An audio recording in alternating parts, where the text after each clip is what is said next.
Jason Belzer, car student, athlete, NIL. So let's start with the first question, and we can start with you. If you can go back a year ago, imagine we have a time machine, and give a single piece of advice to your clients from an NIL perspective, what would it be? So I think it sort of depends on who the client is, and I know that's taking the question in a different way, but as far as universities, staffing up, right? Providing more resources as much as your state statute allows. Obviously, it varies, but to the extent you have the ability to participate in providing resources, more education, more assistance with facilitation, and helping provide legal resources and accounting resources that are actually involved with your athletes. To the extent more resources is always better. And to the brands that we work with, and certainly collectives, it would be to sort of take a deep breath and let's talk about going about things the right way. I think the groups that jumped into trying to be a 501c3 instantaneously didn't maybe consider the landscape and how to best navigate that. And I think there are groups now that have figured that out. So putting sort of a strategic plan with the right groups of attorneys and accountants and business managers and marketing folks that should all be involved in those conversations. So staffing up, I think, is my big piece of advice. I'll take it from the perspective of working with the athlete. My main point of advice would be take a step back and slow down. You don't need to rush into anything, and that includes determining who your agent is going to be if you have one. Conduct your diligence. Figure out who they are, who they've represented, who's fired them in the past, what their percentages are going to be, etc. Ask those very important questions before you sign any document, especially if it's going to be an exclusive representation agreement. And then when it comes to actually working with brands or doing any sort of NIL deals, again, it's quality over quantity. And understand what it is that you're committing yourself to do, also what rights you're giving up. I've talked to so many athletes here throughout the past 2 days who have said to me, you know, I've signed this deal, I've signed that deal. Sometimes these contracts are in excess of 10 pages long. I don't have an appreciation for what this means.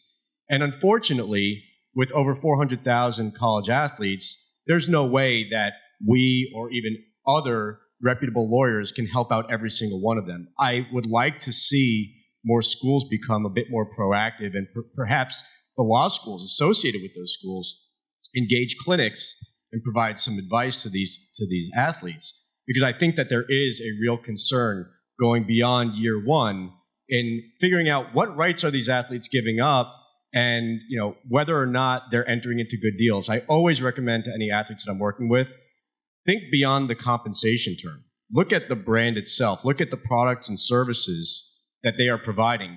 Have you ever used them before? And if not, why don't you test them out before you get into bed with these brands? Extremely important. So that would be the advice I give from the athlete side.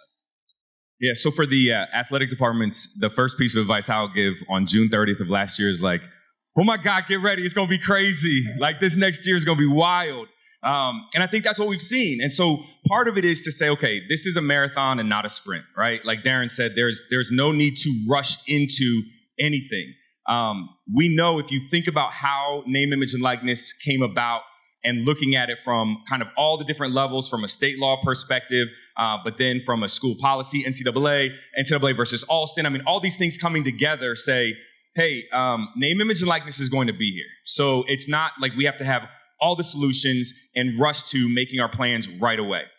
The other thing that I would say is as we look at this kind of over time, it really has been about making sure that you understand, there was a belief, I think, prior to July 1st of last year that name, image, and likeness was going to be for those elite of the elite athletes.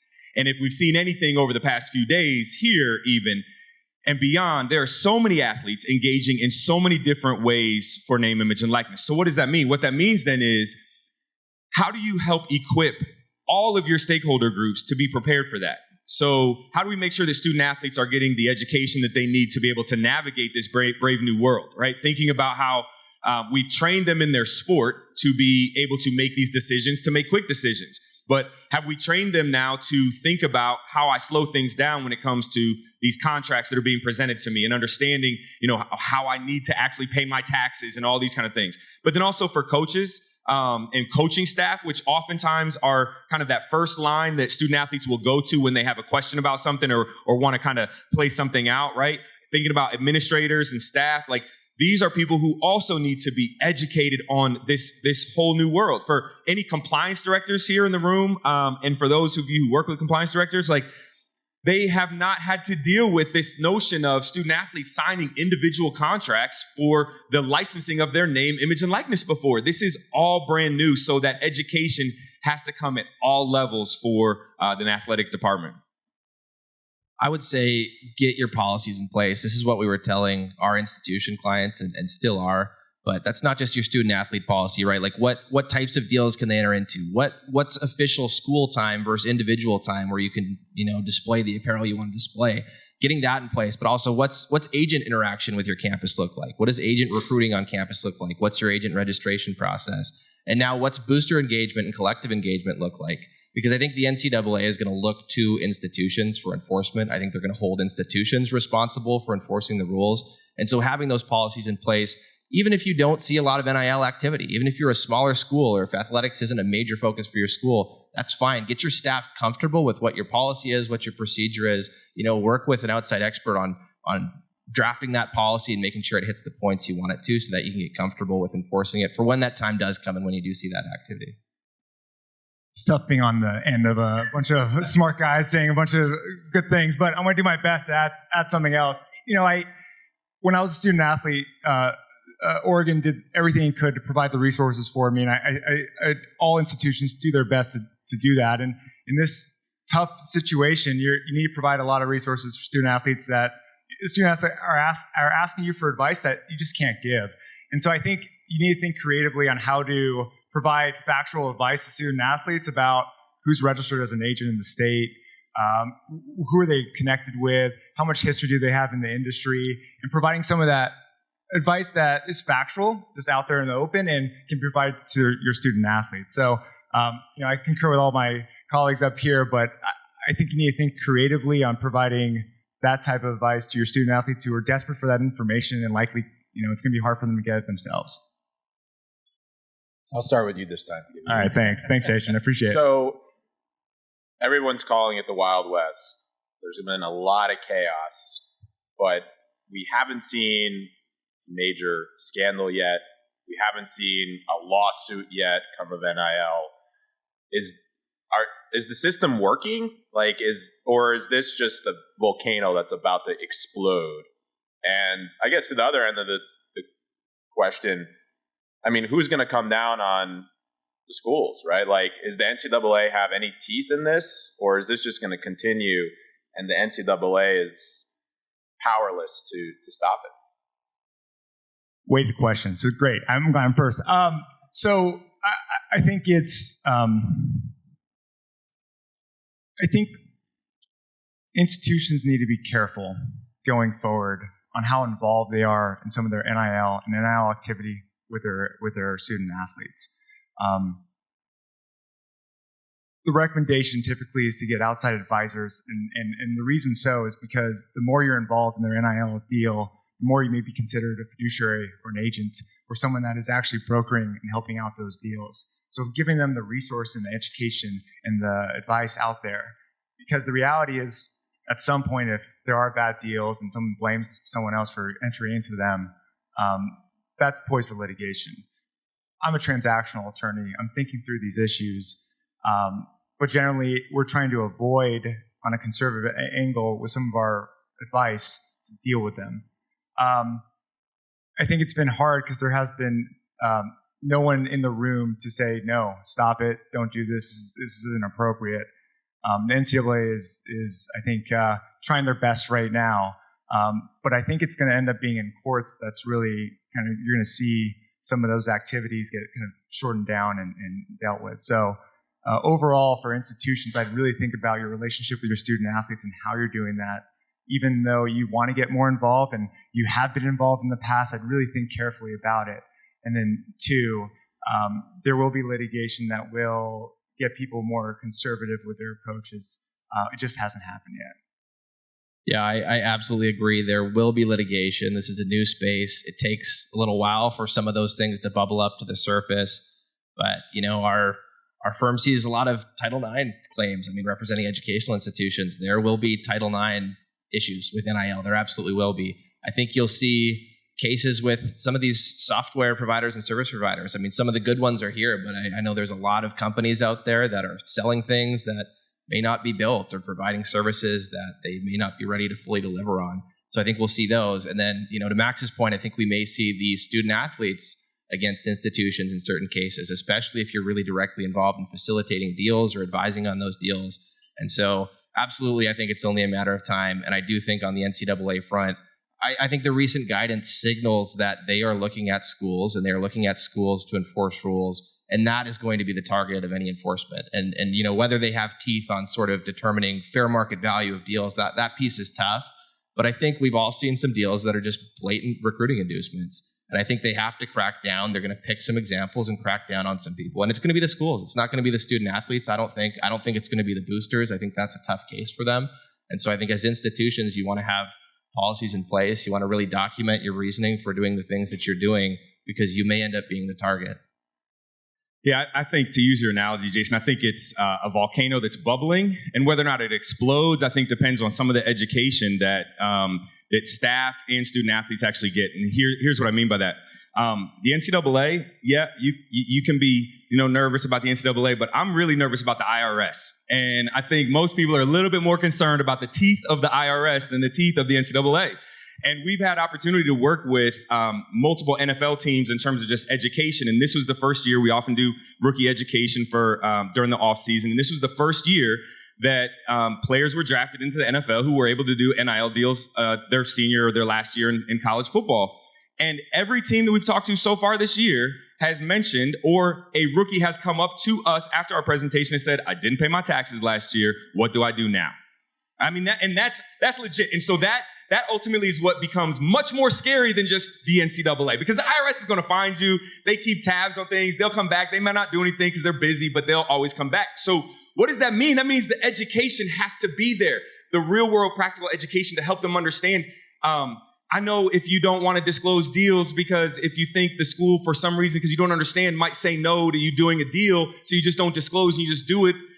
Well, that creates a problem for you in keeping track of everything that you've done. So then when it comes time to pay and organize for your taxes, now you're at a loss. So to the point of the question, I think that there will absolutely be some stories where student athletes have been taken advantage of.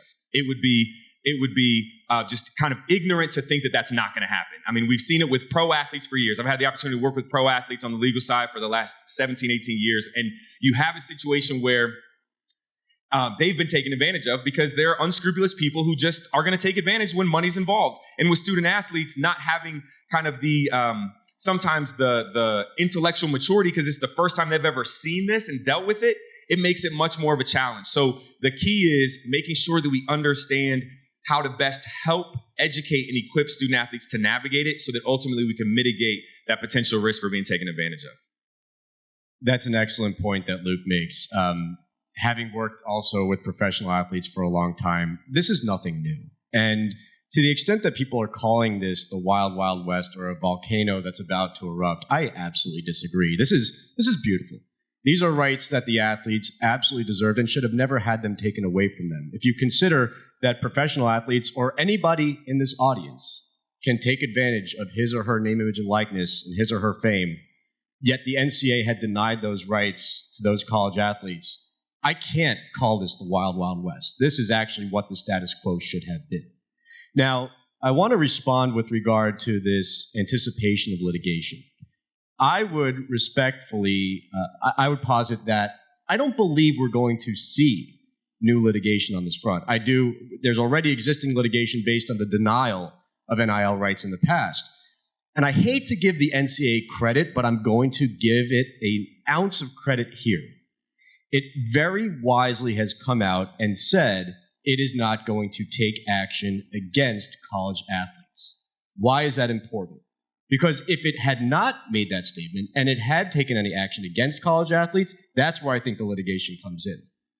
Yet, for any of you here representing a school, you are basically to blame.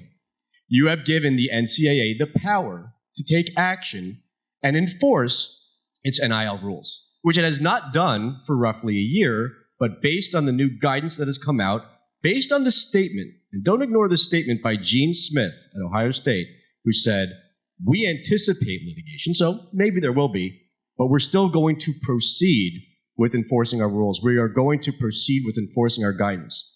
If Luke is telling you that there are unscrupulous people out there in the form of agents and lawyers, which I will confirm based on my knowledge of same, then you better believe that your schools may find yourselves in jeopardy, because there are very bare bones rules out there. The most important rule that the NCAA believes it has is the prohibition of inducements that cause athletes to enroll.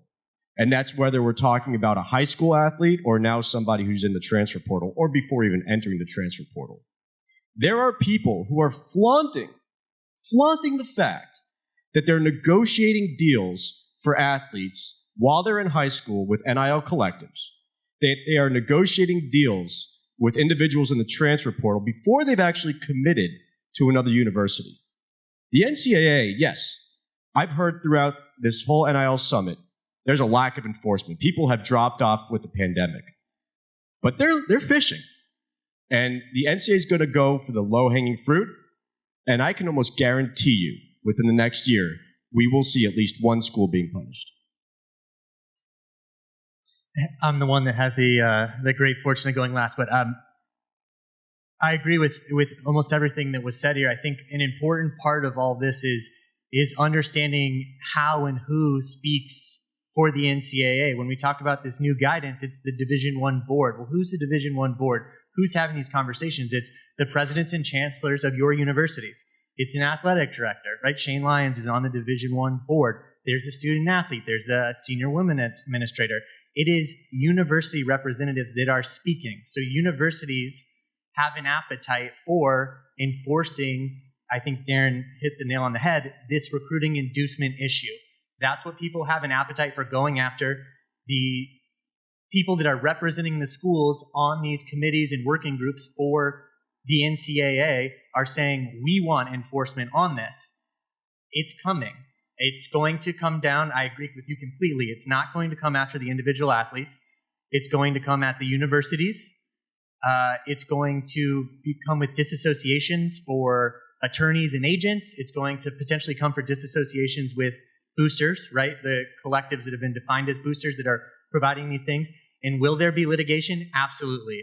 I'm a litigator.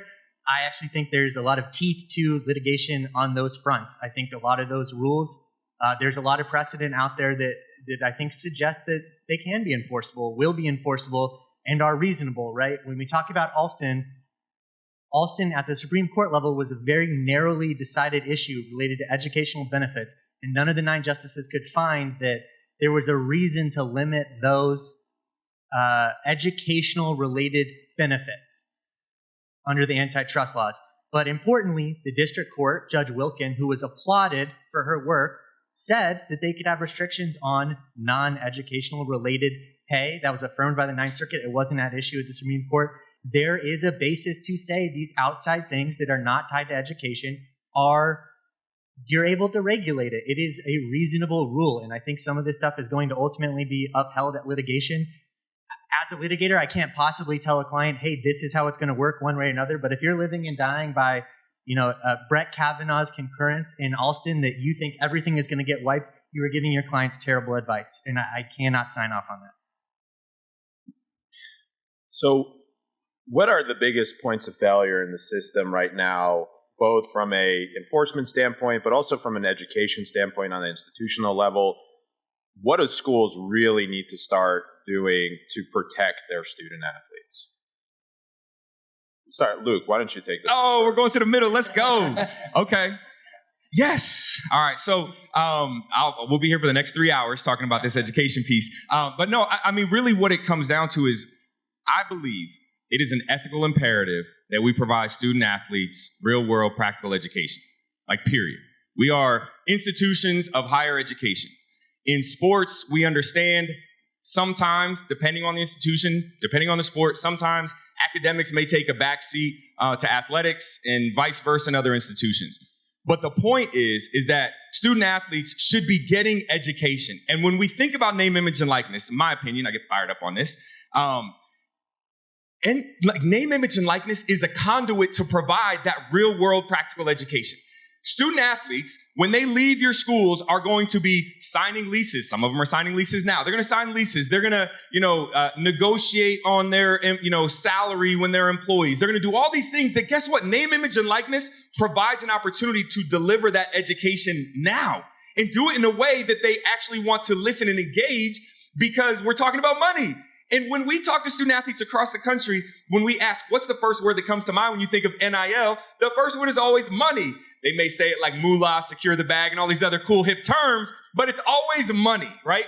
And so thinking about that, it's like, how do we then use this opportunity to help set up our student athletes for success? How do we help them think about decision making? Because guess what? With name, image, and likeness, you need to think about how you're making decisions. Who are you potentially working with, right? What's your due diligence process to kind of investigate and analyze and understand? Because guess what? If your number one goal is to make money, you very well may, not read a contract and just sign something because that way it puts money in your pocket.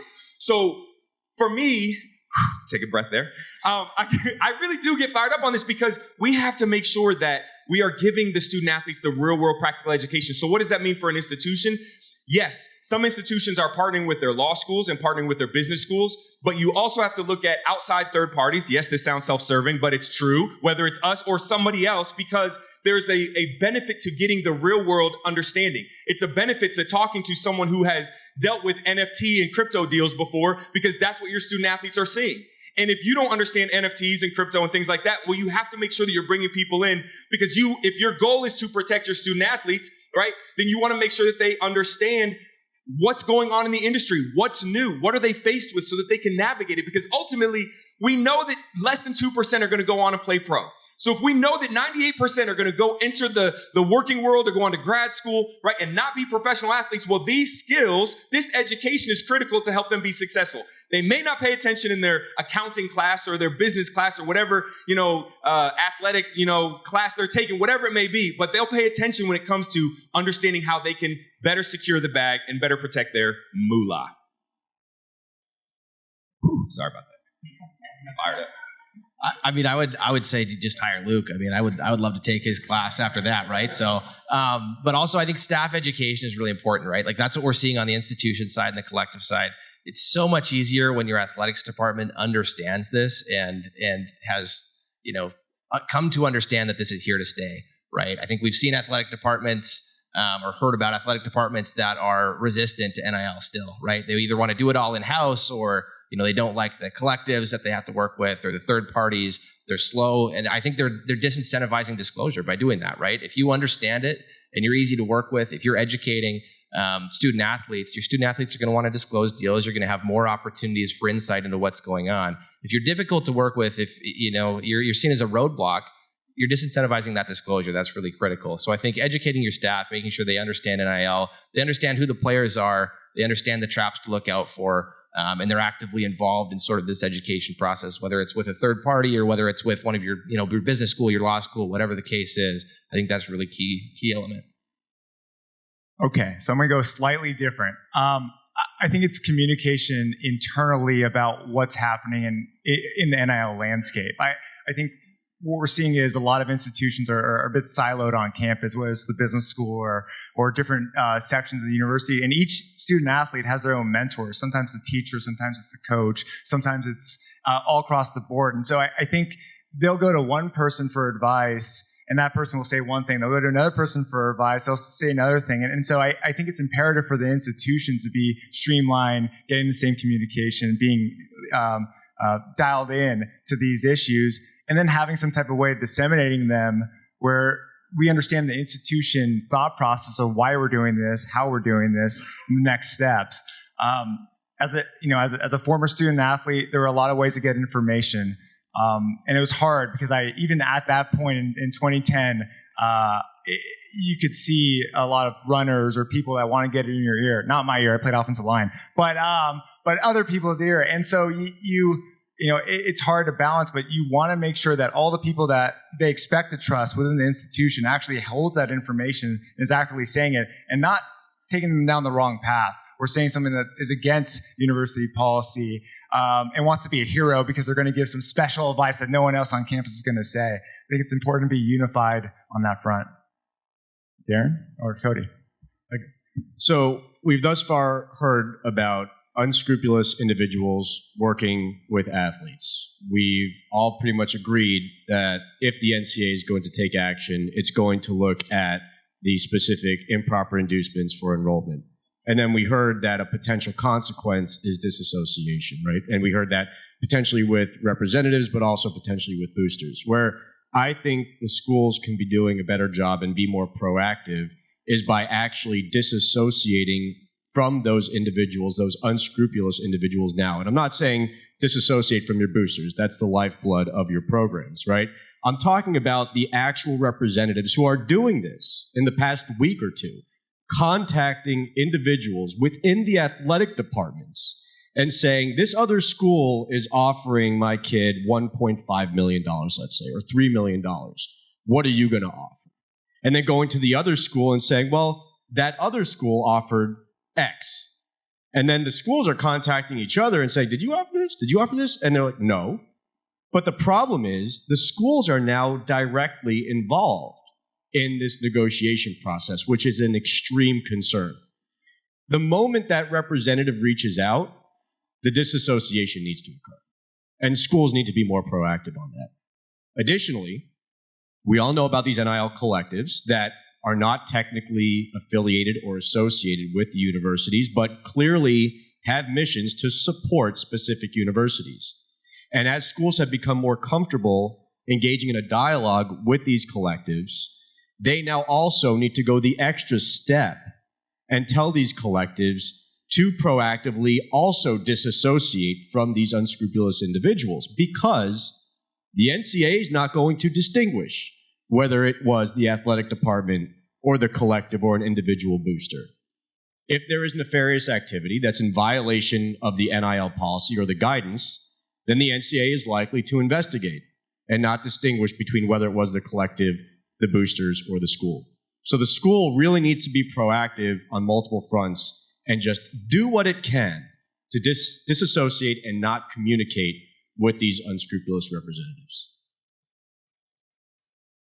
I want to touch on sort of what Luke started with in this conversation, which is the education and what we can provide our student athletes, because I think everything you said was outstanding, and that was really the original intention of when Blank Rome got involved in this NIL space, was helping provide education and resources for student athletes. And part of it is, I think we need to think about the way we package those conversations with student athletes, because I think everyone up here and probably so many of you in this room have gone in to talk to 100 or 150 or 250 student athletes in an auditorium and what glaze over, they're on their phones, they're not taking in that information. And then I have these conversations over the last 3 days with student athletes where they're saying, we really think this stuff is important, we want to learn more about it, but it's how do you connect with these student athletes? And I think some athletic departments have done a good job of creating 4-credit classes where you have a speaker come in, each week is a different topic. Some of it becomes compulsory for your student athletes, and then you run into another issue of people that don't want to be there. But I think some of that stuff helps with getting the message across. And then it's, this is very state by state dependent on the participation and also a comfort level with your universities. But what practitioners can you actually bring in to work really with smaller groups and hands-on with your student athletes? Can you retain a Blank Rome or another law firm that you're comfortable with to actually have one-on-one conversations with student athletes when they have questions? Can you bring in an accounting firm? Can you help your student athletes get their taxes done?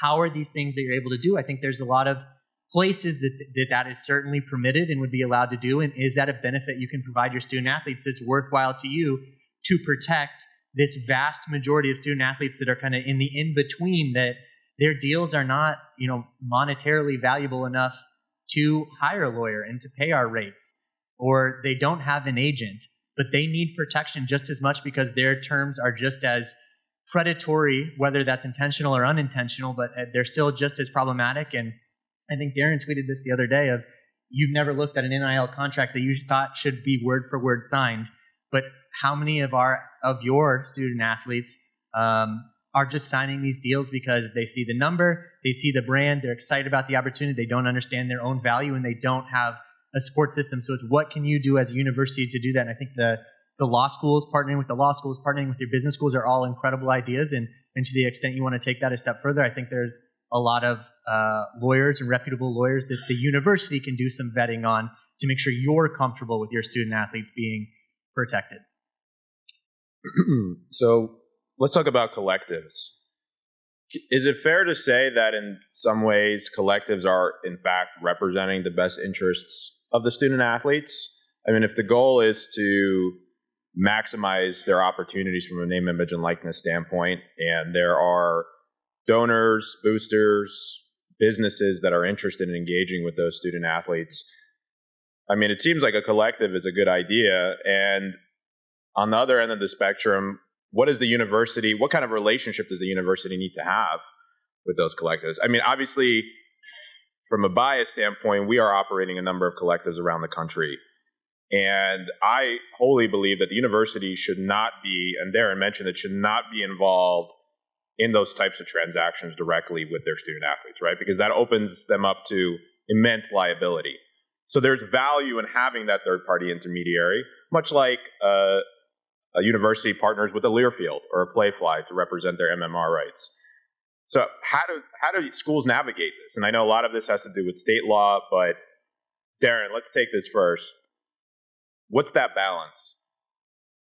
Well, and you bring up, a lot of it does have to do with state law, because in some states, even if the university wanted to play a larger role with the collective, the state law is going to prevent it. My own state of Florida has a prohibition on causing compensation for the athlete. And interestingly, we've seen a state like Alabama completely repeal its NIL law because it believed that its law was too restrictive as compared to the NCAA's very basic rules, and as compared, obviously, to states that don't have any law whatsoever. But then we've also seen other states, like a state like Tennessee, not completely repeal its law, but peel back that prohibition on causing compensation so that the schools can be more involved. I heard Title IX brought up earlier today, and there's less of a concern for a Title IX type of violation if the school has no involvement whatsoever. If it's the collective, which is an independent third party, then you're shedding some of that exposure that the school has to be very cognizant of. But as I mentioned earlier, we have started to see schools warm up to the concept of collectives and even understand, especially at the power schools, that you have to have a collective to effectively compete in this new landscape. And so there's no problem with a school supporting the collective without having that direct affiliation or association. And from my perspective, the school should support it. I'm obviously biased, but I believe in as close to a free market economy as possible and give the athletes as much money as they can obtain. The same is true for professional athletes, obviously. And when you look at the amount of money that coaches are making, the amount of money that pours into these athletic programs continuously, even in this world of NIL, that goes to the building of facilities, et cetera, why not give the money to the athletes? Now, again, you always have to be very careful that there is at least some form of quid pro quo. But I think that's where the NCAA will not use its very depleted resources to try to enforce its rules. I think that it's going to be very focused on those improper inducements. And I'll revert back to what I said before with regard to how schools can be proactive. If you're aware of any type of communication that violates the rules, get involved and try to get it to a halt. Because, again, you can look at Ross Dellinger's article yesterday in Sports Illustrated. The NCAA is starting its process. And I won't get into any more details on that, but I doubt that Miami is the first and last stop. I'll jump in. This is, I think you see a lot of negative headlines about collectives, but there's also a lot of positives about collectives. We call them collectives, but they're sometimes businesses, individuals that understand the ethos of your institution and that can help do some of the things that, as we've been saying, that we just don't think athletic departments should be doing. We also, there's a lot of different types of collectives, and there's a subscription-based model, I mean, some of these collectives are agencies. I mean, they are also competing with the Wassermans that you saw on stage and securing those rights in advance. And so I think what sometimes gets lost in the shuffle is what kind of collective is it? And even some of these 501c3s, are they really charities? Or are they really just, is that a charitable purpose to pay student athletes, or are they doing a supporting organization structure, which does sometimes make a bit more sense? And so I think when you just group collectives all in one box and have negative headlines, it's very easy to be like, negative, terrible, this is awful. But I think when you cut to the core and you look at each individual collective, all 70, 80 of them, you'll see those that care and are structured properly, a thought process for student athletes on how to engage them, sometimes on a group licensing level, but sometimes on an individual level, sometimes vetting out those businesses that we talked about that are maybe unscrupulous and they say, no, we don't want to be involved in it, to those that do want to be involved with. So on our perspective, at least our perspective, we think collectives are a great piece if done the right way with the care and support. But I think it's really important about the legal structure and what they're actually doing and what their contracts are saying, and being transparent with all that. To build on that just a little bit, I mean, there are two markets right now, right? Like there is a real market for genuine name, image, and likeness deals, which is what this was supposed to be, right? Like Mercedes is involved, Adidas, Outback Steakhouse. There are big national brands that see potential ROI here. And so there is that market, and there are collectives doing those real deals, and they're actually making money. There's this other recruiting inducement focused market, right? And I'm of the opinion that eventually goes away. Either it's enforcement, maybe we end up with student athletes as employees and there just isn't as much of a need for that, or maybe boosters just aren't seeing the results from their investment on the field or on the court, and so they stop putting in the $10 million a year, $20 million a year. I don't know how long that's going to take, but I think we could get there. But I think there's always going to be this market for real endorsement deals, just like the pro market. And I think that collectives can be a big part of that, as Max says, if they're structured the right way. A group licensor or a brand marketing type focused firm that's really developing cool ideas, innovative ways to get student athletes involved, and taking some of that liability away to Darren's point, taking some of that liability away from the schools. So if you're fortunate enough to have one of those good collectives at your institution, that's great. If not, be educating boosters. I mean, be interacting with them on what compliance looks like and what would actually be helpful. I think there are ways to get that process started. But I think if you're lucky enough to have one of those, it can be a great thing. I think that the takeaway in all this is that all collectives are not created equally, right? And it's this idea that you have to, as an institution, you have to understand how the collective that's affiliated with your institution, how it's operating, what those contracts are. And let's dig a little bit deeper. So I've looked at some different contracts from different various collectives, and I've seen some that are absolute agencies. I mean, just complete agencies. But here's some crazy things that I've seen, right? One is that there was a collective that had their student athletes signing agreements that would say the student athlete would pay 20% out of what they received, right? So that's a little bit different. It's not a transaction fee on the front end that company or brand might pay to the collective.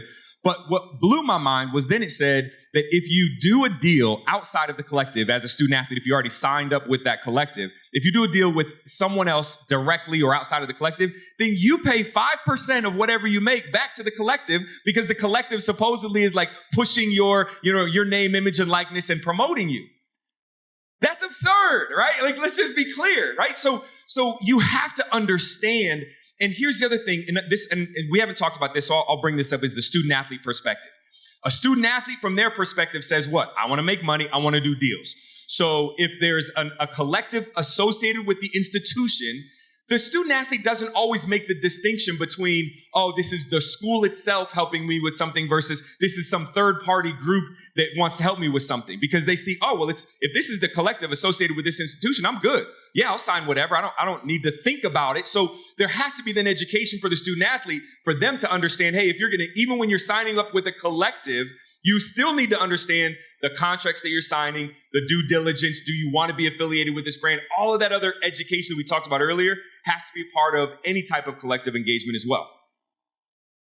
And I'll just sort of echo the final point, which is, and I think this has been made by literally everyone, is all collectives are not created equal. And I think for as much as we sort of rag on some of the collectives that I think have not operated above board and sort of flaunted the rules and their ability to do things and the money they've been able to compile and sign to student athletes. There are, I think, equally as many collectives that have really incredible intentions.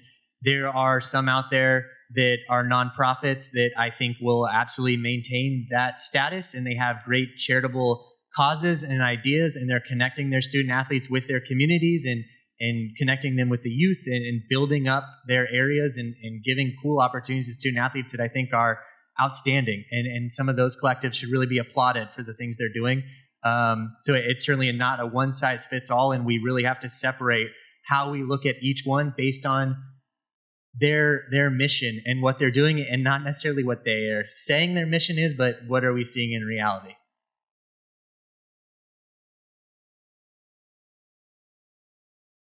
Yeah, again, I think one thing that I said going back about a year is that schools can be proactive in saying that they're supporting their athletes and that they're quote unquote open for business. And essentially, it's not connecting per se the athlete to the collective, but education. We've heard education throughout. Understanding that it exists, having an appreciation for what it stands for. Again, with everything, there's a contract. We've heard, and I haven't seen the contract that Luke mentioned. I'd love to see it. But in that type of instance, like, the athlete should be told by the university, not pushed to a specific lawyer or law firm, or maybe if there's someone in-house, right? But if not, get that advice. Understand what you're signing away. I mean, if you're giving away 20% and then even 5% on deals that the collective has nothing to do with, run, don't walk.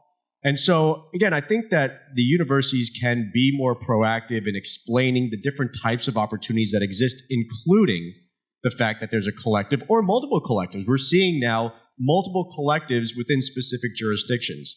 But the universities can do their own due diligence, figure out whether maybe you should stay away from one and perhaps consider the other.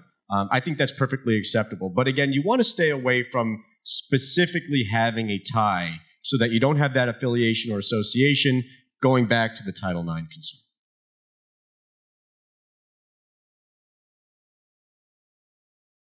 So I'll jump in a little bit. I think that's incredibly accurate. I think it needs to be a huge part of the educational discussion. And obviously, I don't represent any individual athletes. We represent on the brand side. In all of the brands that we work with, we not require, but we guide them and counsel them on putting FTC disclosure information into the agreements and providing them the resources. So obviously there's a influencer and advertiser guides at the FTC.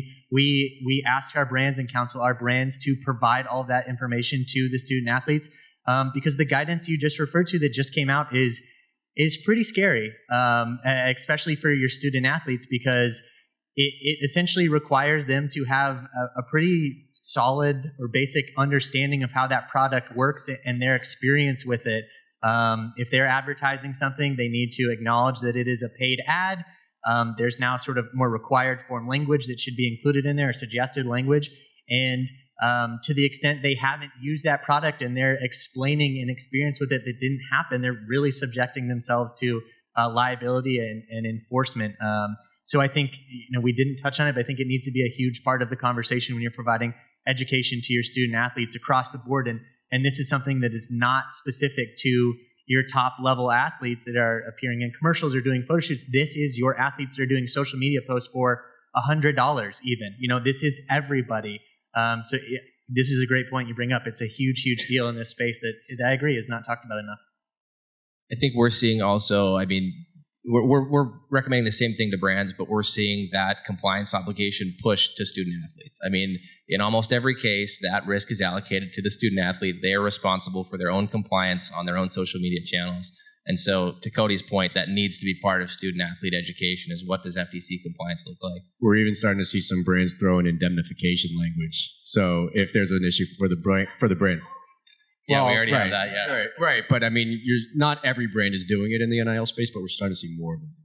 But I think real quick, because I know there's a bunch of questions, that's where we have to think about this education as like offense and defense, right? Because we saw Influencer had a great slide up, a chart yesterday in the presentation that talked about just maximizing earnings and what it takes to maximize earnings. But guess what? If you don't do the defense, the education and protection side, that chart will then drop, right? Because that's where athletes then can be held liable for certain things, can be taken advantage of and lose money. So that would be part of that defensive side of education to say, hey, you're going to be in this space and engage in this space, but you have to understand how to professionally operate in the space.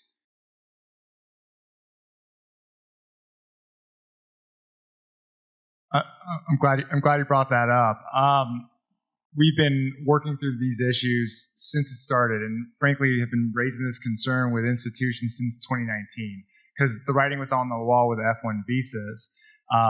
And a lot of talk is Congress going to enact NIL legislation? Well, they can't fix the international student piece. How are we going to expect them to do full enacting legislation? I mean, this is an easy fix. The fact that international student athletes are coming in and can't really work off their F1 student visa for risk of getting it revoked is an absolute shame. We've seen NIL deals and workarounds on ways to do it. We think there's about a couple ways of doing it. Mostly we're seeing a lot of student athletes going to their country and working in there and structuring it that way. But that's also difficult in terms of administration and dealing with it. Obviously, it makes a lot more sense for there to be an exception to this rule. But right now, that's going to be with the federal government, and that has not happened. So there are ways for international student athletes to engage in NIL deals, but currently not on U.S. soil. And I'll say there's one that we've seen, and it's CPT, right? And so but what that means, it's like a practical training, right? Where you could actually work with an organization. So WWE actually did that with an international student athlete, but it requires a lot from a lot of people. So it requires the individual student athlete themselves to have a lawyer representing their interests, the school itself having their lawyers involved, and whatever that brand or company is, because there are certain requirements that have to be met to make sure that it is training in nature, right? But engaging with the brand, but also training and learning, and everybody has to be involved with that. I'm also seeing some passive deals too. I don't know that it's as clear cut as like the CPT route or working from your home country, but there are some ways to make passive income licensing your NIL. Maybe you're not going to a photo shoot. Maybe you're not posting on social media. Obviously, talk to International Student Services, engage an immigration attorney to make sure that you're covered. But there may be ways to just have an image of you that exists that's licensed to a brand, and you're not performing any work. You're just licensing your rights, particularly if that deal can be signed in your home country. That's even better. I was going to touch exactly on that. And interestingly, when we talk about NIL, we're talking about name, image, and likeness. And technically, that's just providing the right to a third party to use your name, image, and likeness. It's not an endorsement deal. So you may be able to do that. Let's say a brand wants to use your image on packaging, and you don't have any active involvement, you may be able to get paid for that as being on an F1 visa. But it's you have to make sure that you have representation for yourself to protect your interests.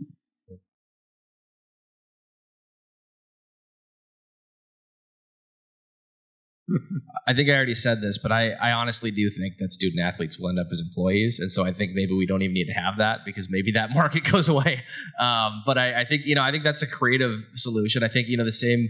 Some states have done that with regulating agents. Just have a private right of action against certain agent actions.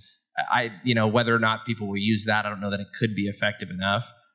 But I guess my belief is that eventually, some way or another, this starts to just resemble more of the pro athlete endorsement market. I don't know how long it takes to get there, but I see some movement in that direction. I feel like with the NLRB and other. I think rich people suing rich people sounds great to me. Sign me up. But I will go back to your second point, though, too, which I think is an important one that we haven't really touched on too much, is that there has to be education for local brands and local companies. Because for years we've told them, don't give student athletes any benefit, right? We don't want to mess up their eligibility and all that. So for years we've said, don't give them anything. And now all of a sudden we flip a switch and say, hey, give them everything. But they haven't been equipped because at the pro level for years, it's typically been national brands, bigger brands that are more comfortable in working with pro athletes. Now, all of a sudden, every mom and pop kind of business owner can now engage in NIL in some capacity, and they have no real understanding of what they're doing and how they're navigating that. So there also has to be that education for them as well as to how do you effectively make sure that you're not violating our IP rights, that you're engaging with the student athlete in the appropriate way. I'm interested in hearing more about the cause of action on the rich people suing rich people, but I do want to address a very, very important point that you brought up, which is intellectual property, because it's not being discussed enough.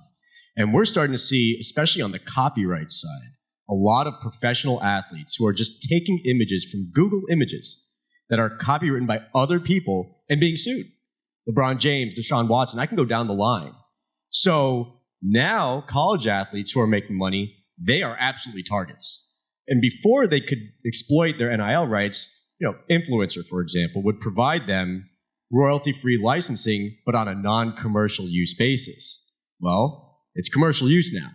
And so athletes need to be very, very cognizant of that. You can't just take images from Google Images or elsewhere without clearing those rights, and brands as well, right? Because they're adding legal exposure. And then when it comes to trademarks, obviously, some states don't even allow the use of the school's marks, that be their names or their logos. In almost every jurisdiction, the school has to provide, or actually I should say every jurisdiction, the school has to provide consent before you use the marks, unless there's some sort of fair use, which in a commercial sense, it's a hard argument. So these are considerations that I think would go, again, we're talking about education so much here, and there's only a certain amount of time, and then you have to keep the athlete's attention. But these are really important, but also complex areas of the law. I mean, a lot of lawyers who do not have the background in intellectual property really don't even have an appreciation for that. So you really want to try to get experts to come in and educate the athletes to the best extent possible. Yeah, just kind of echoing that point, because the copyright point is great. We do that from both, there's copyright infringement, but also that's a way to, we do, our intellectual property group does a lot of like social media takedowns, right? On behalf of professional athletes, they want stuff that's not out there. Well, they took the video, right? You're allowed to enforce your copyright and get that. It's a really efficient way to get that stuff taken down now. And there's also a lot of issues with third-party IP that appears in obviously social media posts, but like NFTs, it's become an issue with these video clips and things like that, or the third-party IP that's in the background. So providing the education on that stuff, and I think the related point of the social media takedown stuff, which is we are sort of encouraging, this marketplace has now encouraged athletes to really wade heavily into social media and put themselves out there and put videos out there and clips out there and talking about that. And is there, what resources and education are we providing about ways to, when that's exploited, to claw that back, and what are athletes, knowledgeable about of ways to enforce their own copyrights. When they take their TikTok video, they have the absolute right to enforce that copyright. And some of them think it's great when their video is taken and pushed around because they think it helps build their brand. But other times it's really exploitative and they need to know that they have those rights that they can enforce. So I think that's a big educational piece that needs to be touched on. So I'm taking this a different way. One thing that we haven't seen, and when I'm talking about litigation, I'm not talking about antitrust claims against the NCAA. I'm talking about individual claims against schools, representatives, and torts and contracts and negligence. That's what I'm talking about. And what I haven't seen, and really what I'm curious to see, is how courts determine what a student athlete should or should not have known. We typically see regulations on landlord-tenant laws across the country, to protect tenants from unscrupulous landlords and their activity. Now, tenants typically have opportunities that most other people in their position don't get because they're typically not in court. Now, student athletes for the first time last year now have been in these open relationships where they've been protected for 4 years. And typically, if they're going to get these opportunities, they have the representatives behind them. I'd be curious how judges determine across the country what these student athletes should or should not know, and what's the onus on the brands to pass that to. And that's what I'm really curious about on jurisdiction around the country. And when we're drafting these contracts, we're thinking, what is a third party going to think about, right? When it appears on Ross's Sports Illustrated, what is it going to be thought of by the public? But more importantly, what is a judge going to think about that provision? I'll just say this: when you're talking about rich people suing rich people, I think the answer is going to be tortious interference with contractual relations. Collectives and everybody that are jockeying for these people, and people feel that they have contractual relationships that they've developed with these student athletes, and then someone swoops in and offers them this mega deal. I think you're going to hear that term start to come up if you see rich people suing rich people in this space.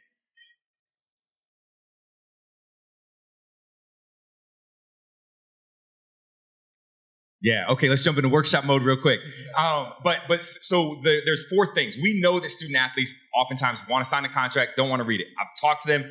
They have been open about, I haven't read some contracts. Okay, great. Well, at least 4 things you should understand in a contract. 1, services. What do you actually have to provide? What, are you doing an appearance? Are you signing autographs? Are you, showing up somewhere, whatever that may be? You have to understand your services, and they have to be clear so that you understand what you're getting into, right? When do I have to provide them, etc. You have to understand compensation. What am I getting paid? When am I getting paid? How am I getting paid? What form is that payment coming in, all right?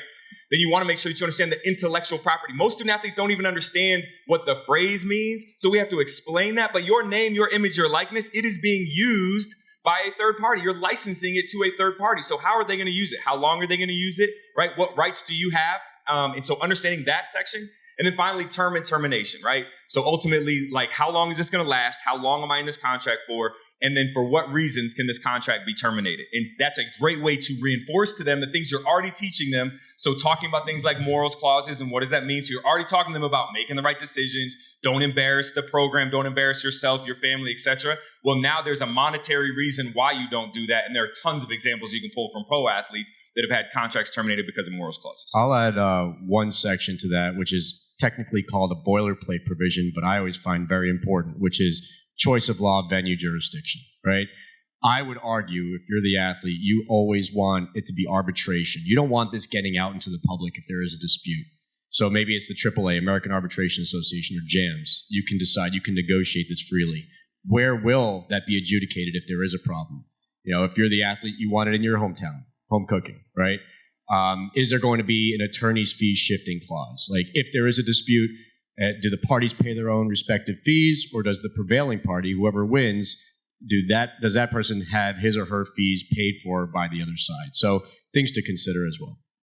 I'd also add exclusivity. I mean, it's more of a business point, but that's what we're seeing agents marking up, right? Is review and approval of IP use and exclusivity, whether it's with a brand and they want to be category exclusive, or it's one of these collectives that wants to be your exclusive representative. They want a lifetime perpetual exclusive right to use your rights in a space. I mean, that's just a big red flag. And I mean, I don't know how much you as an institution want to be advising on that, but you educate, and then I think the end of the education is talk to a lawyer, talk to an agent, talk to somebody reputable who can represent you on this. Yeah, when we partner with universities, I think we have the 5 buckets combined between the two of you, and the choice of law and arbitration provisions, things like that are very near and dear to my heart with my litigation background. But we actually have a leave behind kind of infographic that we leave for student athletes, which is those exact 5 buckets. And these are the kind of 4 or 5 questions under those buckets that you should answer for yourself as you're reviewing your agreement. And the advice that we sort of leave, it's stoplights, right? There's green lights, yellow lights, and red lights on there. And if you have red lights, our advice is ask someone that knows what they're doing, whether that is an attorney, an agent. Start with your compliance people, but get advice before you sign your name on the line if you see any of these red flags. And last, everything is negotiable. Let's give our panelists a round of applause.